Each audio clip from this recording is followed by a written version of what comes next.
The stars above Valari Prime had turned red. What was once a beautiful sky filled with soft blue moons and twin suns had become a battlefield.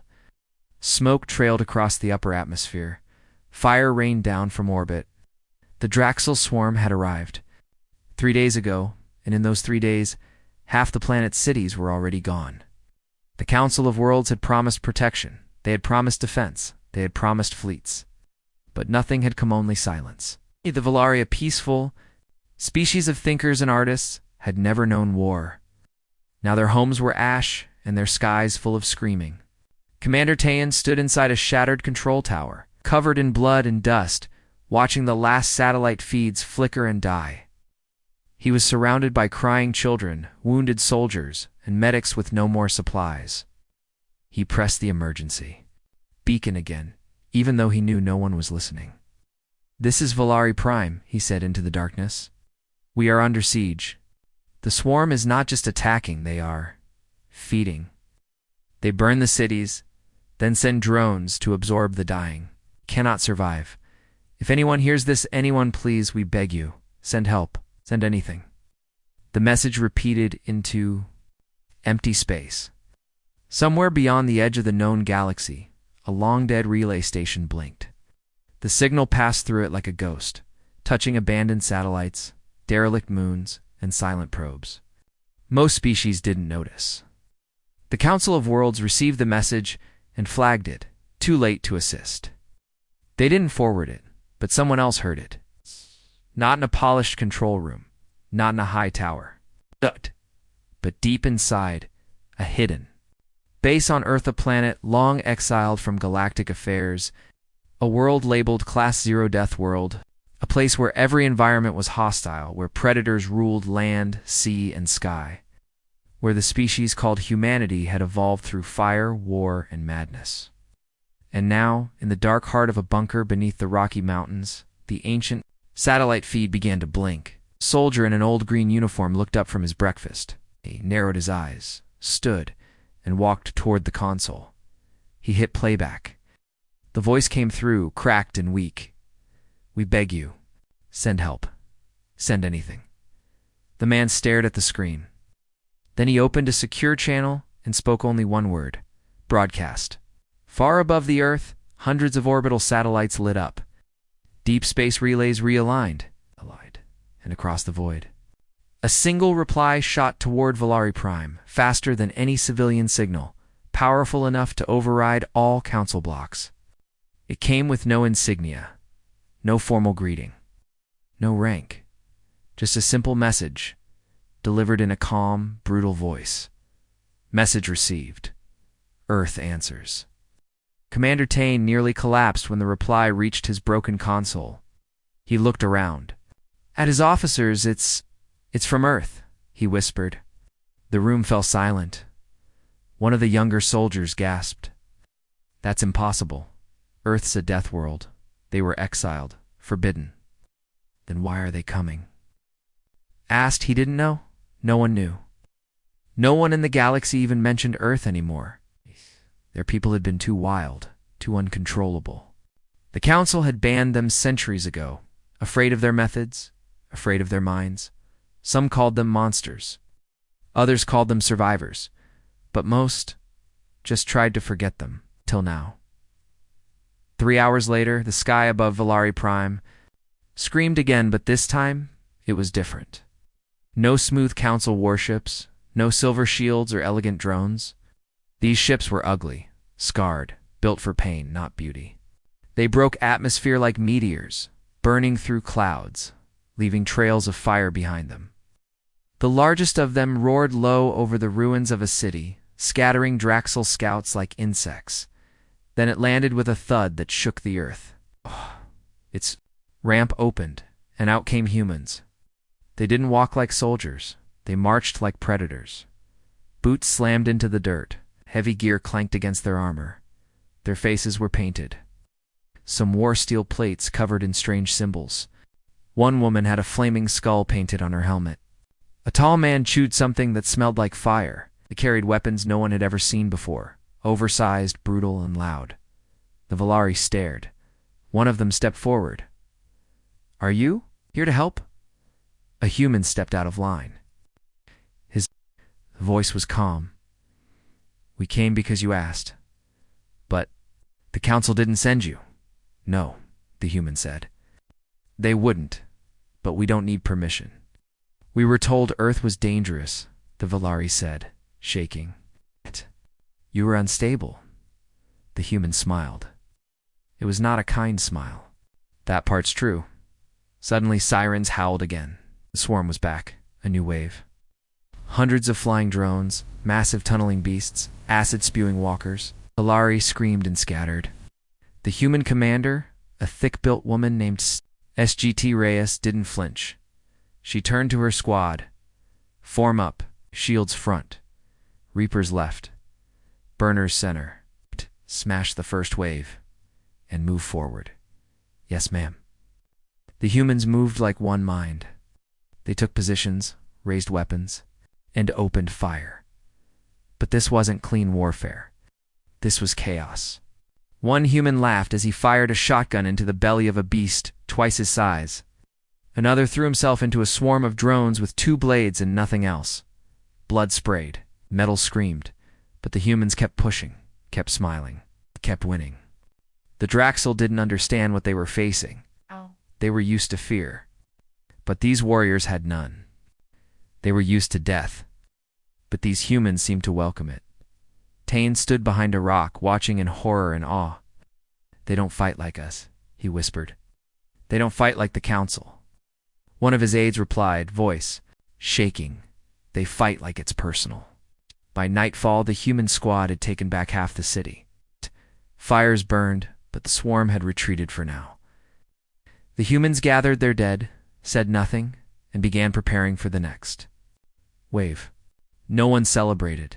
No one rested. The Valari brought food. The humans refused it. We eat after the fight, SGT, Reyes said. We rest when it's over. When will it be over? One of the Valari asked. Reyes answered.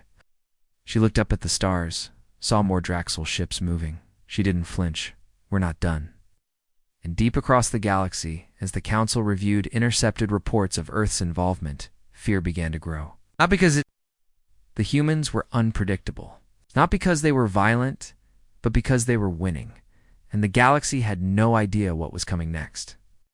The night sky above Valari Prime glowed with faint orange as fires still burned across the ruined horizon. The stars had been replaced by smoke, and the once beautiful forests surrounding the capital were now blackened ash. The sound of crackling, flames, distant screams, and the heavy boots of Earth's soldiers echoed through the broken streets. Commander Tyene stood beside the humans, still trying to understand what he had witnessed. In one day, the Deathworlders had achieved what the Council's elite legions had failed to do in weeks. They had pushed the Draxel swarm back not with shields, not with strategy, but with brutal, terrifying violence. But the worst part wasn't what they did, was how calm they were about it. Sergeant Reyes knelt in the dirt, hands stained with blood, her eyes locked on a small screen in her gauntlet. It showed the number of human casualties, enemy counts, and terrain layouts. She didn't blink. She didn't mourn. She simply studied the numbers like it was another morning at work. Beside her, Corporal Dunn cleaned his blade by dragging it slowly through the dirt. His armor was scorched. His right arm had been patched with metal. He was smiling. More incoming from the east, he said casually. 3 clusters. Looks like burrowers up front. Give 'em fire, Reyes muttered, standing. Burn everything that moves. Ash! The Valari around them flinched. They had never seen soldiers like this before. The Council's forces were clean, careful, precise. These humans were scarred, loud, and unafraid. Even wounded, they laughed. Even bleeding, they joked. They fought like people who had already accepted death and decided it didn't matter. Tayan stepped forward cautiously. You truly came without permission. The Council didn't call you? Rez looked at him unbothered. The Council doesn't call us. They forgot we existed, but why did you come? She stared at him for a long moment, then said, because someone asked for help. And we don't ignore that. Another human chuckled nearby. Besides, the Council doesn't like how we fight. We don't follow rules. We just win.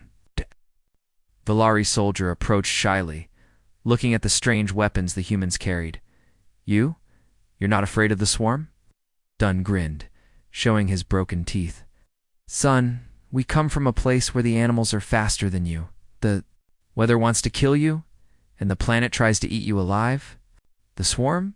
They're just more bugs. The young Valari looked stunned.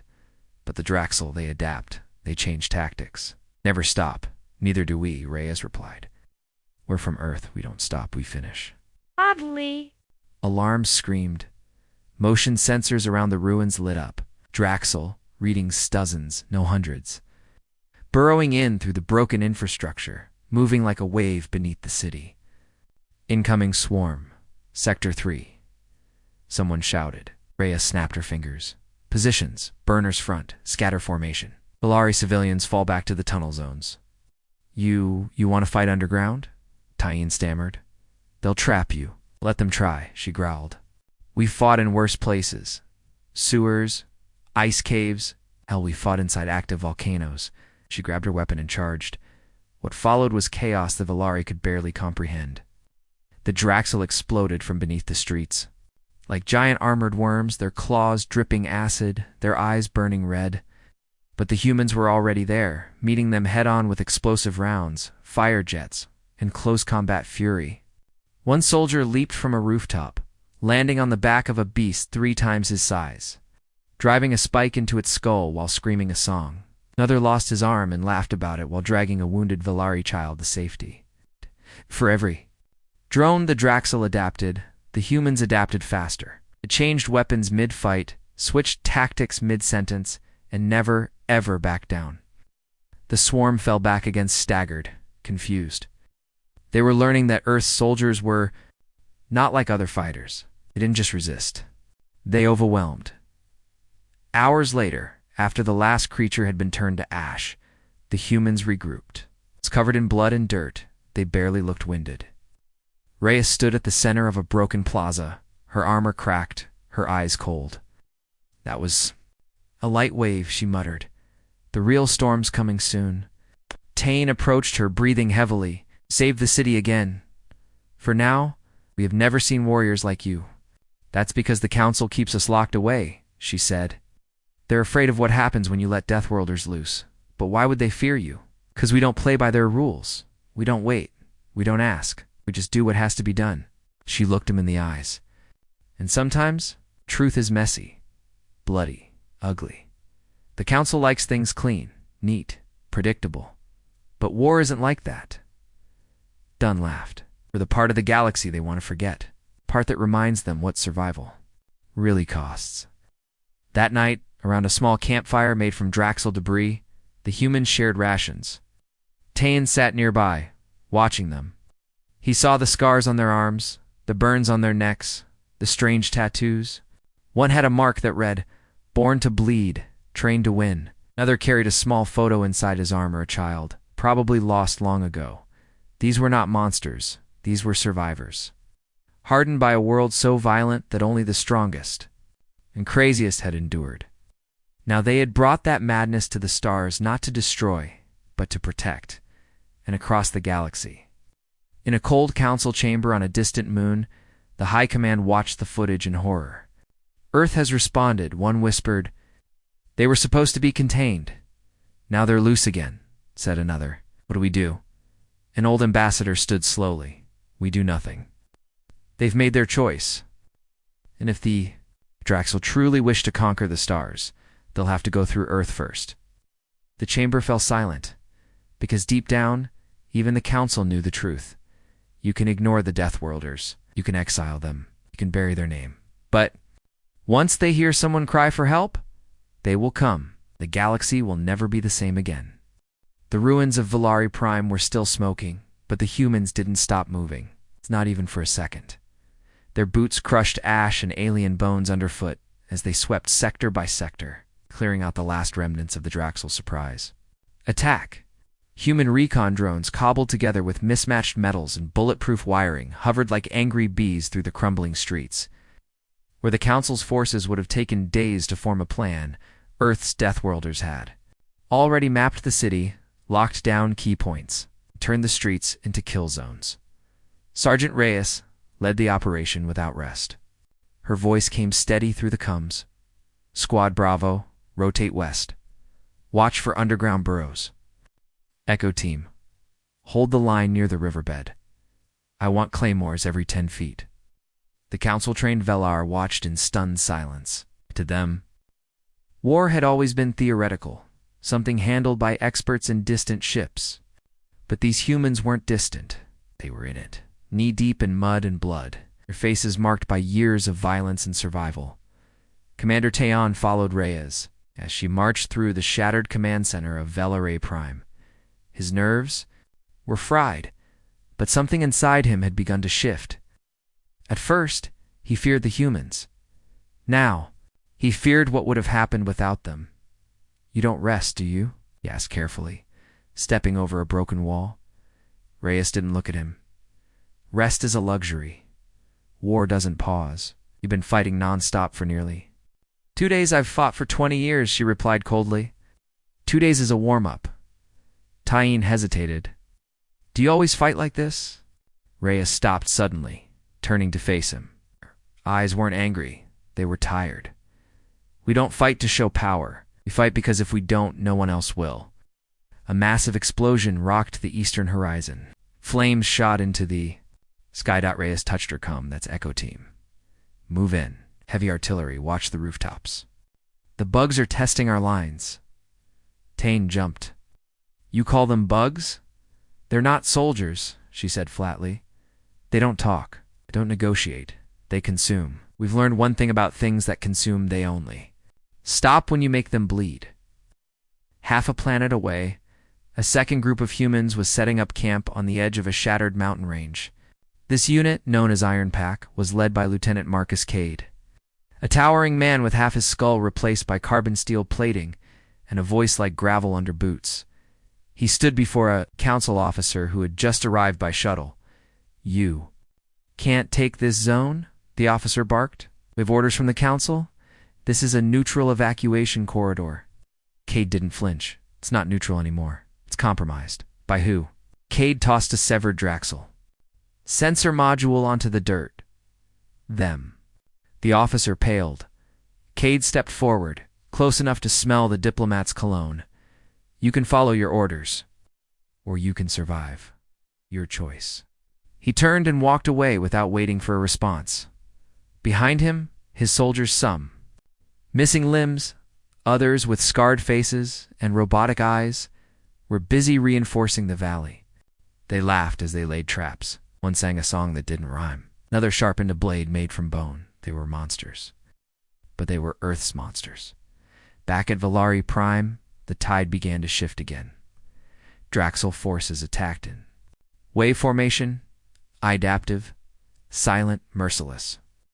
But the humans countered not with perfect formation, but chaos.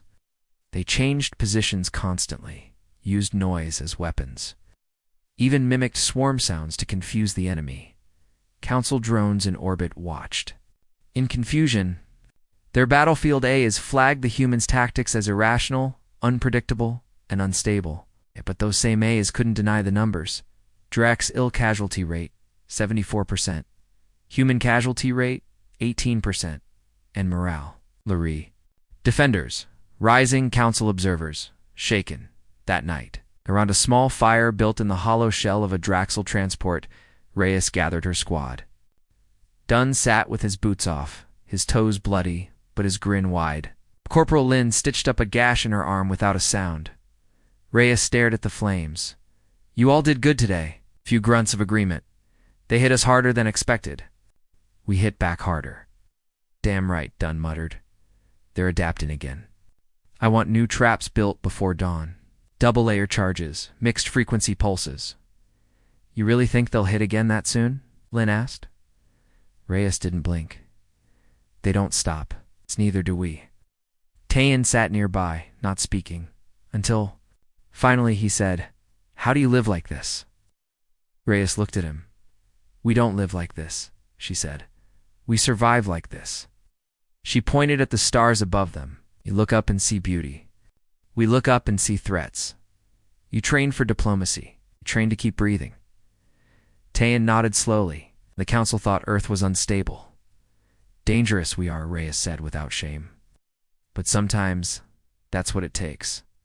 Far. Above them, Council Command finally met in emergency session. Screens showed human combat footage.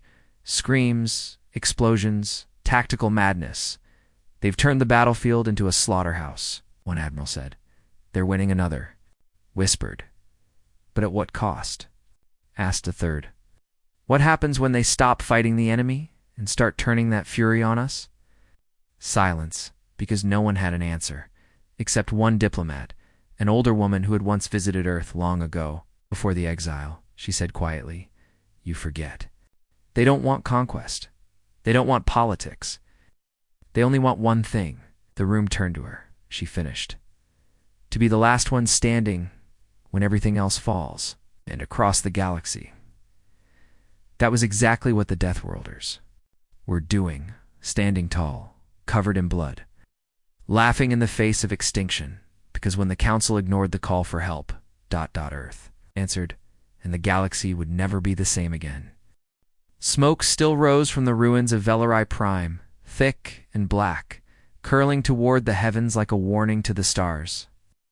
The city had become a battlefield, then a graveyard, and now something else. The humans hadn't just fought back the Draxel, they had claimed the streets. They patrolled like wolves on territory they had bled for. The council flags were gone. Earth's banner wasn't raised either. No politics, no declaration. Just the quiet, grim presence of soldiers who had survived every kind of hell imaginable. Sergeant Reyes stood on a scorched balcony, her armor dented and her eyes locked on the eastern sky. Her cum crackled. Scouts report fresh tunnels opening to click south. Looks like another hive. Reyes didn't move. Call it into Cade. Tell him we're going in. Ma'am, the council issued a ceasefire zone there. There.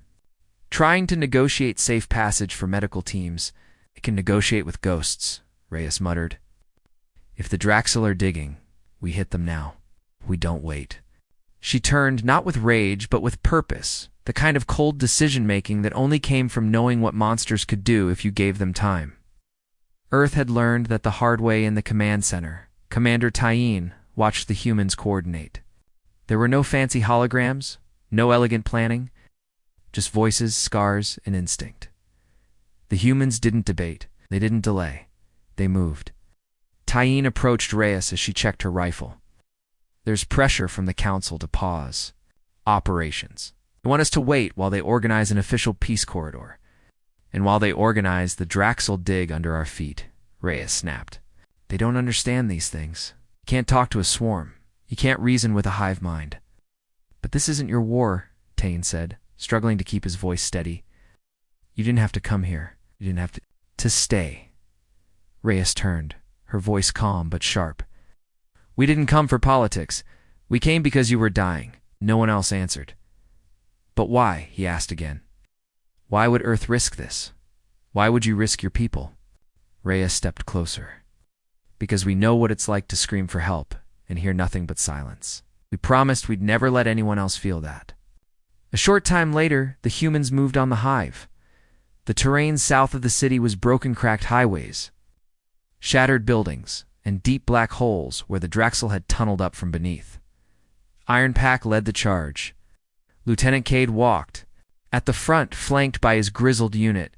They didn't wear standard armor anymore, just reinforced vests, scars, and eyes that had seen too much. Behind them, Valari soldiers followed, nervous, but slowly changing. They had watched these humans fight. Some of them wanted to fight like them. Cade raised his fist, stopping at the edge of a crumbled tunnel. The air was hot, moist, alive. They're down there, he said. You smell that? That ain't dirt. That's hatchling slime. One of his soldiers nodded. Standard burn sweep. No, Cade said. We go loud, confuse them, force them into the open. The council cease fire? I don't give a damn what the council says, Cade growled. They're not down here. We are. The humans dropped into the dark. No lights, no music, just silence and death. Waiting beneath the soil, minutes passed. Then came the roar, flames, gunfire, screeches, the ground shook. Valari troops above stared in horror as the tunnel lit up with flickering red light and muffled explosions.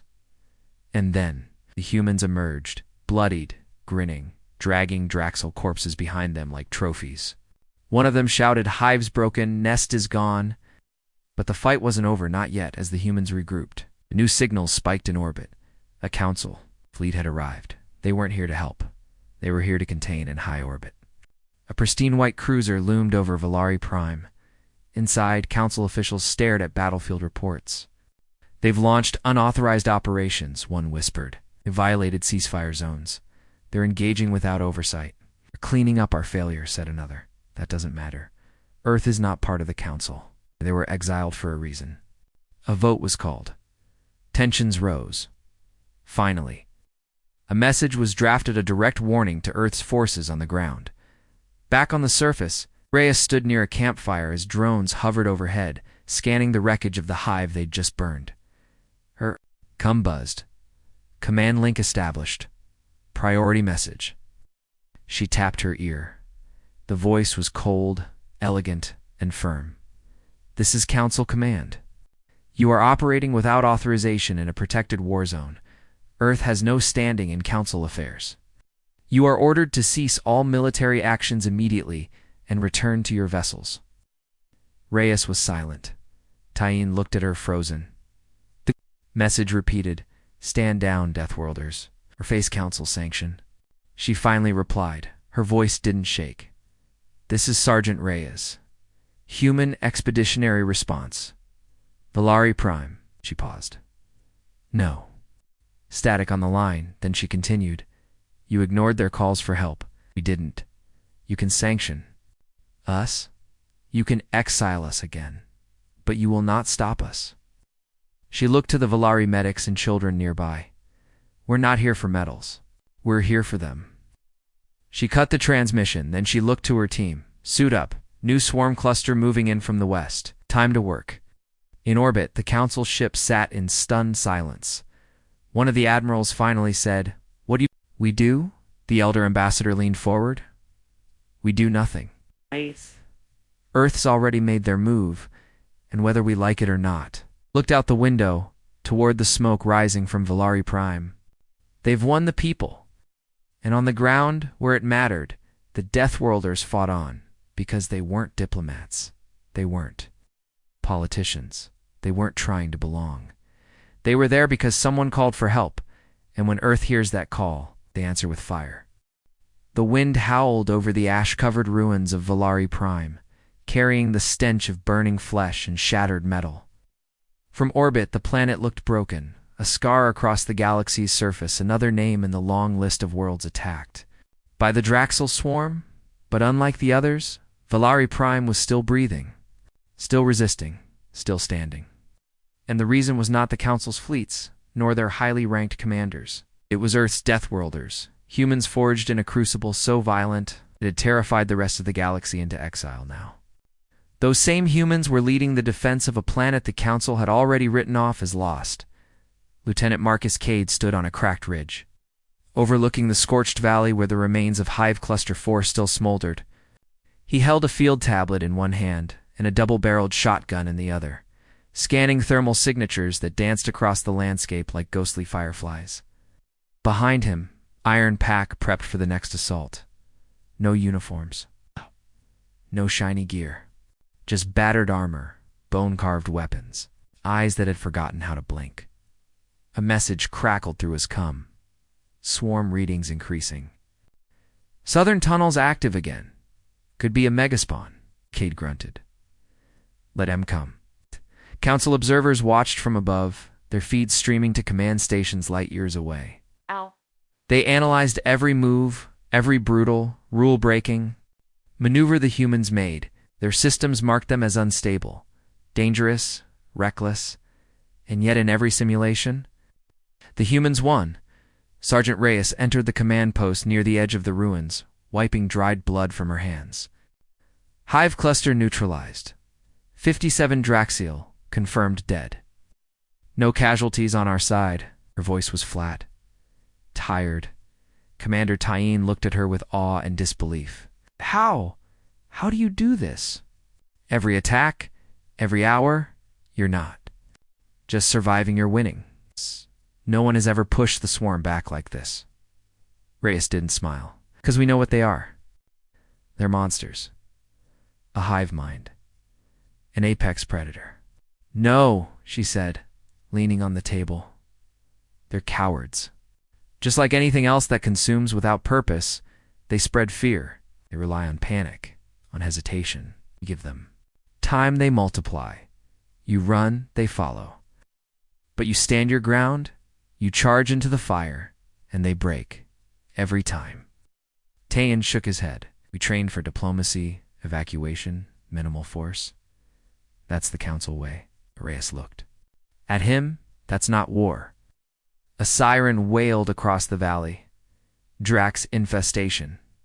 Again, the swarm returned faster than expected. Tunnels burst open like infected wounds, spewing acid-laced spores and spider-like scouts that scrambled across the field. Slicing through the soil and chewing through metal, the Valari defenders, once fearful, passive now, stood beside Earth's soldiers. They had learned, one young Valari, arms trembling but steady, held a human-forged pulse rifle. Another had copied human armor patterns with scrap metal and burn marks.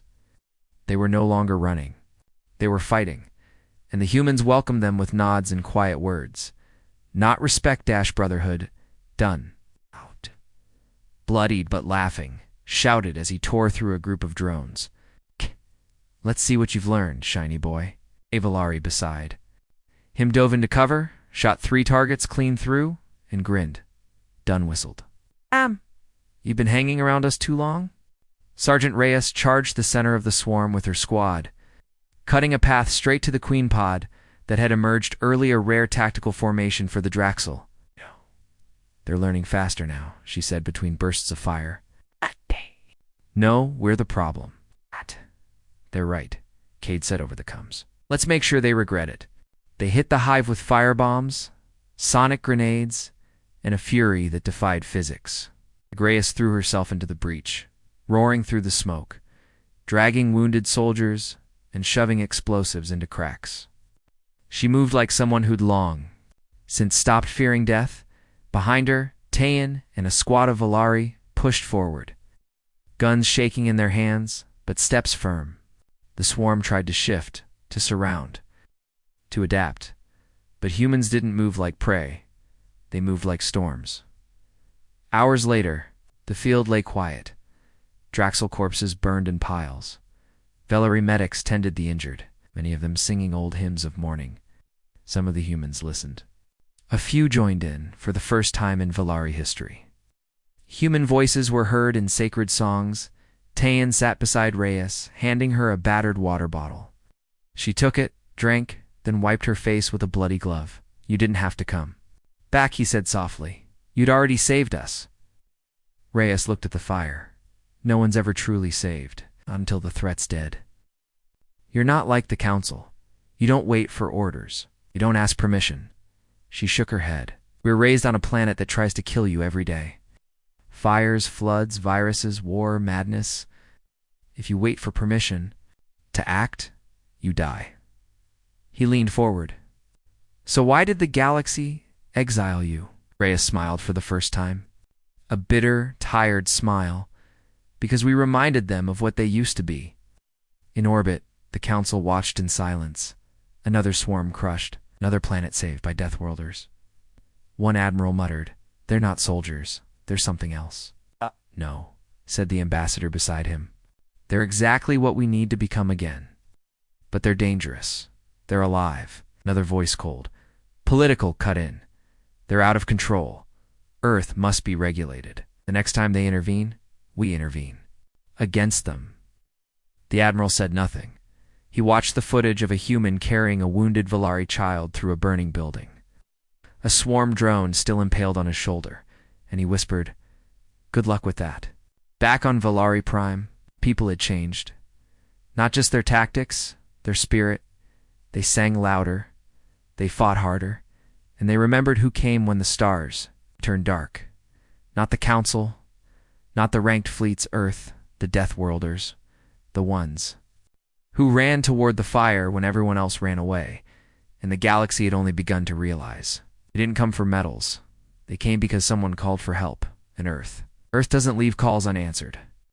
The night over Valari Prime was no longer silent, where once there had been only screams and collapsing buildings. Now there were the sounds of rebuilding metal scraping against metal, the hum of generators, the murmured voices of survivors. And under it all, there was still war. Just outside the city's edge, the Draxel tunnels were pulsing again. They weren't done. Not yet. But neither were the humans. Sergeant Reyes stood at the edge of a ruined plaza, watching Council medships descend with blinking blue lights. Finally, after days of silence, the Council had returned. But they hadn't come to fight. They had come to watch, to report, to monitor what Earth's Deathworlders had done. Reyes knew their kind well. She'd seen diplomats before shiny uniforms.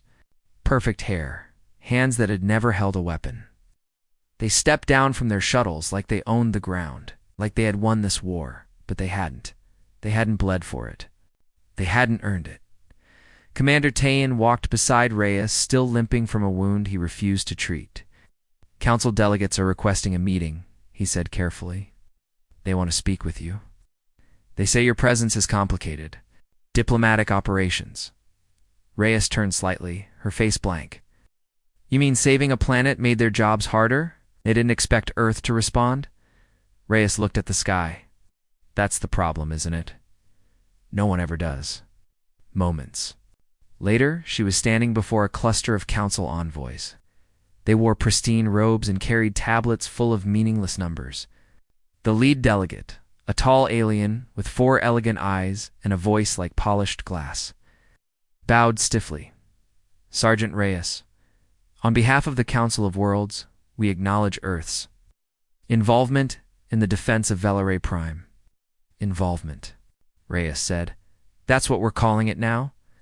Let us be clear, the delegate said. Your actions, while effective, were unauthorized.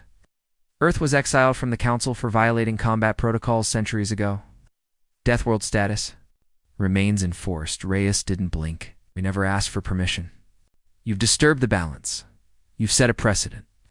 Other systems may now expect intervention from a planet with no legal authority. Reyes stepped closer, just enough to make the delegate flinch. We didn't come to make speeches. We came because people were screaming into the void and no one answered. You sat in your glass towers while the Draxel devoured cities, and when she pointed toward the ruins, we walked into hell and pulled people out. Another delegate, shorter and more aggressive, stepped forward. That's not your responsibility. You should have stayed silent. Reyes stared at him, then spoke slowly. We don't do silence. There was a long pause. One of the younger Council aides whispered, but aren't you afraid? The swarm learns. They evolve. They're sending something worse next. Reyes turned and pointed to her soldiers. They were laughing, rebuilding a scorched gun turret with scrap metal and duct tape. One of them, Dunn, was teaching a Valari child how to hold a slingshot. Another carried a pet insect the size of a fist, naming it Fred. Those people, she said, are the most dangerous species in the galaxy. Not because we're violent, not because we're strong, but because we never stop. You send fear, we send fire. You send extinction, we send humanity. Far below the surface, in the heart of the Draxel's remaining tunnels, the Hive Queen stirred. She had learned something new. The Earthlings were wrong. They didn't operate on logic. They didn't follow patterns. Their minds were chaos.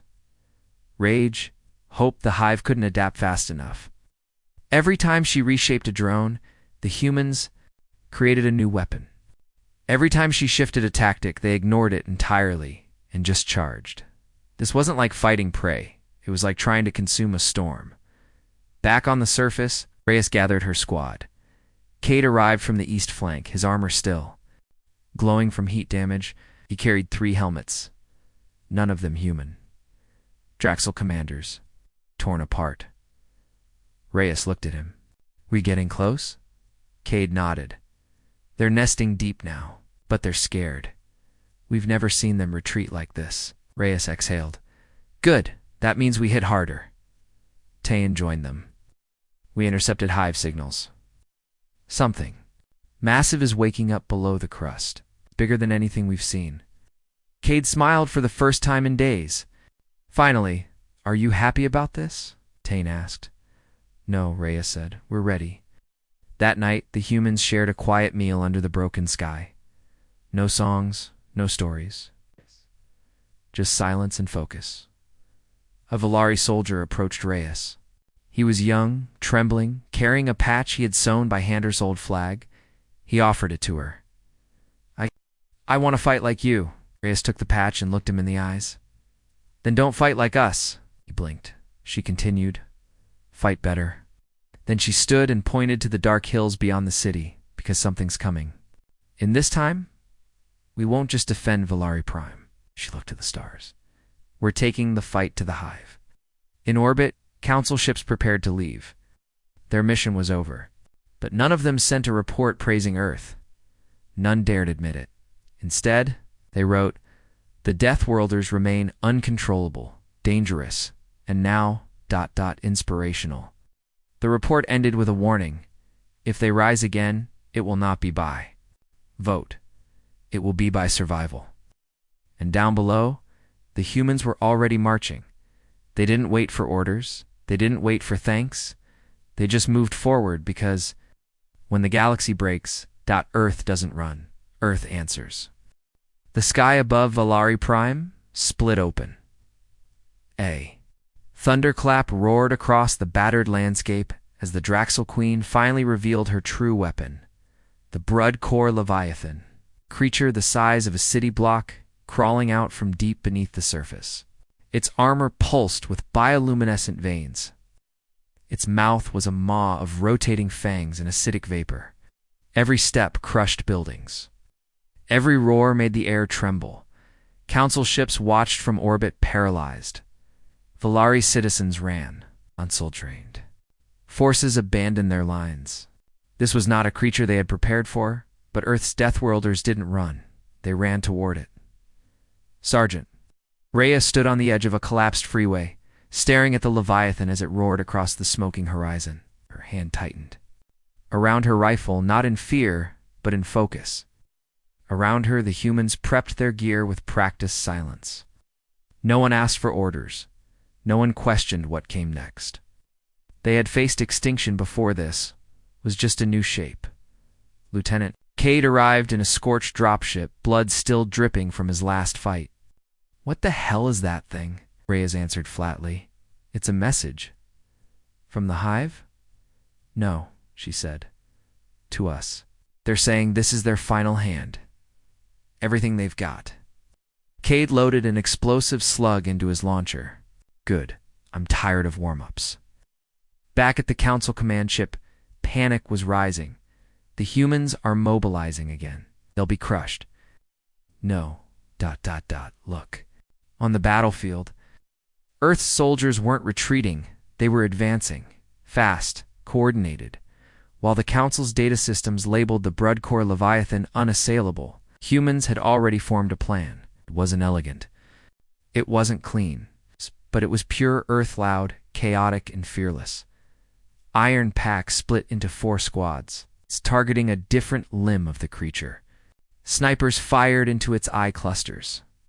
Engineers dropped into tunnels under its path, laying magnetic mines made from scrap. Drones swarmed overhead, broadcasting distraction, sound-scrying hatchlings, distortion, pulses, even recorded screams. From previous battles, the creature slowed, not from damage, from confusion. It had never faced an enemy like this. The Hive Queen screeched in rage from below the crust, and the humans answered with fire in the heart of the city, a team of Earth. Shock troopers climbed the Leviathan's spine, stabbing into its armor with sonic charges. The creature writhed and slammed its back into buildings, trying to shake them loose.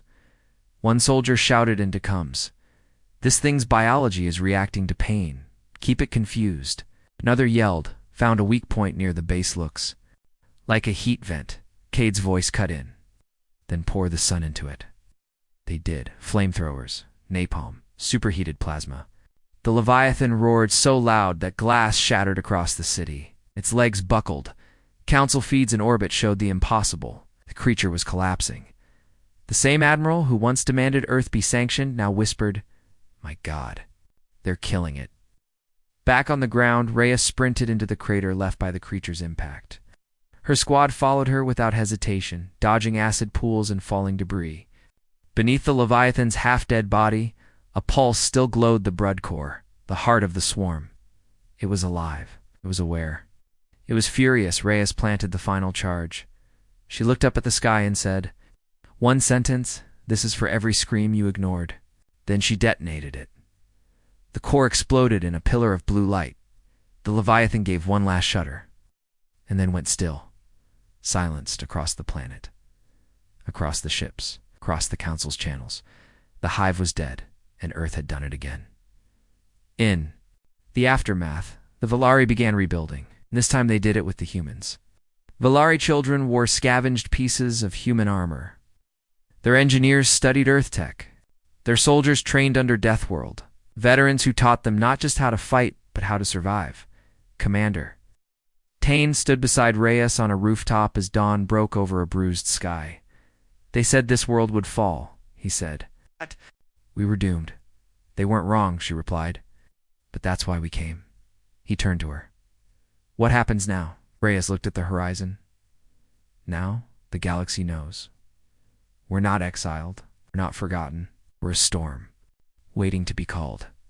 And somewhere far from Valari Prime, cross-distant systems, trembling under the shadow of the Draxel swarm, new signals began to emerge. Faint cries for help, emergency flares, whispered prayers into the void, and Earth heard them. Because Earth always does. And when Earth answers, they don't bring hope. They bring fire. The Draxel Hive network collapsed at 3:47. Galactic Standard Time. What remained of the swarm retreated across systems leaderless. Feral, no longer an unstoppable force, but a scattered memory of terror. Valari Prime stood free, saved not by diplomacy or technology, but by something raw and ancient. Human defiance. In the weeks that followed, something strange began to happen. Other planets, once terrified to even speak Earth's name, began sending messages, not just warnings or political demands, but requests. Quiet at first, then louder. From mining colonies, border stations, even from some council-lined worlds facing the edge of extinction, one repeating phrase kept appearing in transmissions: "Send the Deathworlders." Earth didn't answer right away. There were no speeches, no official declarations, but slowly, ships began to move. It's not massive fleets, not flagships. It's just small, tough, scarred dropships, painted black, marked with the Earth's sigil and old, worn globe. Each one carried warriors, survivors, wreckage forged into armor, and with every world they landed on, the galaxy changed. Sergeant Reyes stood on the deck of the Hearn's Wrath, staring out into space. The ship was old, patched together with scrap from dozens of battles, but it flew like fury. The crew aboard were veterans of Valari Prime, many still bearing wounds, but none of them rested because they had heard. New coordinates, another world was screaming, another hive had surfaced, and Earth had never stopped answering. Reyes turned to her squad. "We have a contact planet, dry atmosphere, no central defense. Colony population, 10,000. They've already lost 2,000 in the last 3 days." She paused. "The Council has marked it as a loss. No one else is coming," Dunn grunted. "So it's just us?" Reyes nodded. "Same as always." Corporal Lynn smirked. "Good, I hate traffic." The laughter was dark, but real. These people didn't fight for medals. They fought because they were the last wall between life and extinction. And they liked it that way.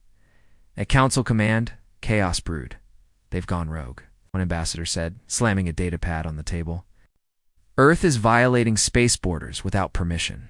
They're intervening in classified systems. Even council members are requesting their help now. This is undermining us." The old ambassador from the Valari Prime debrief stood slowly. They are not asking for power. They're not asking for influence. They are doing what we wouldn't. The room fell silent. He added, "You cannot contain what you abandoned." And across the room, even their simulations began to shift. Threat predictions fell. Hive activity declined. Morale reports spiked, because fear of the Draxel was being replaced by something else. By the belief that someone would come, that someone would fight back, that someone would be Earth. On the colony world of Sarian 5, a swarm outbreak devoured a city in hours. The last transmission was a screaming medic shouting, "Where is the Council?" Then came silence, until a week later. A single Earth dropship broke. Orbit, one ship, no support, no warning, and within 72 hours, Sarian 5 renamed their capital city. They called it Reyes Bastion. One by one, the stars began to shift, not in orbit, in loyalty. The Council still sat on their high platforms, writing orders no one followed. But in the dirt on the ground, in fire and ash Earth soldiers stood alone, and people saw. And people remembered Commander Tayan, now a Valari ambassador, spoke at an interspecies summit. He was scarred, armored, and had refused to wear traditional robes. He spoke only 2 sentences. The galaxy forgot Earth, but Earth didn't forget the galaxy. He didn't have to say more. The room stood silent, and then they clapped. Back aboard Hearn's Wrath, Reyes watched a live feed.